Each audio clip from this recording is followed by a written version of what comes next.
Hello, everyone, and welcome to Real Estate Daily with the House Heroes. My name is Troy, and every day we go over the latest news in housing, real estate, and mortgage market. Today is April 9th, I think, at this point.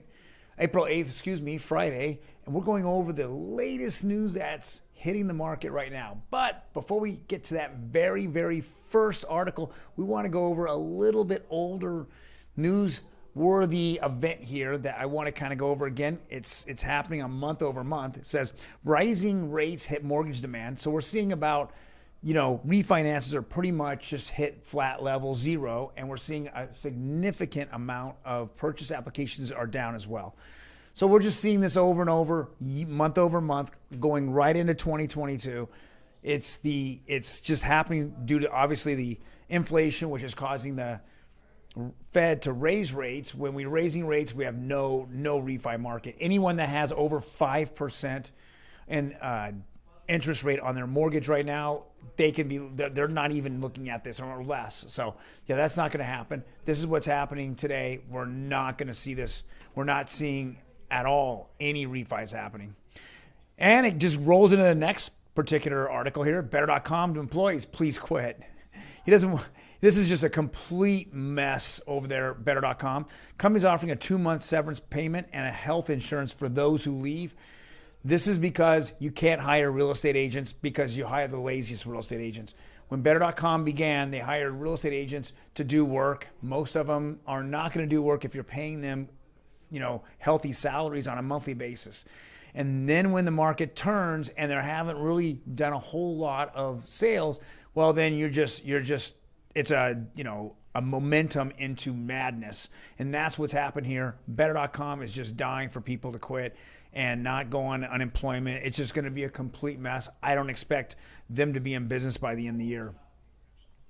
Another kind of a funny article here. It says, Tishman Spear, landlord of men accused of impersonating DHS agents, won a $222,000 judgment for unpaid rent. Looks like the rent was for 5 apartments they lived in and loaned out to the Secret Service agents.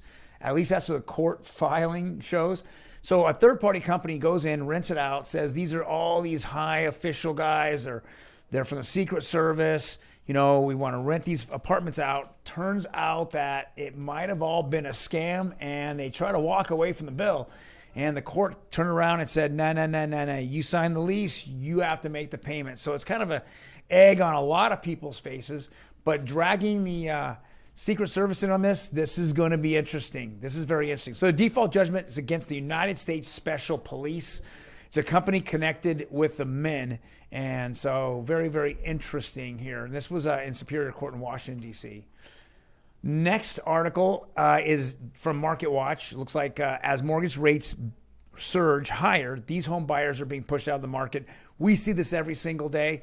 Not only is the home prices going up, which has pushed people out, but now interest rates going up, you're just keep pushing faster out of the market. And we're seeing this all over the place, all throughout here, Southern California and throughout the United States.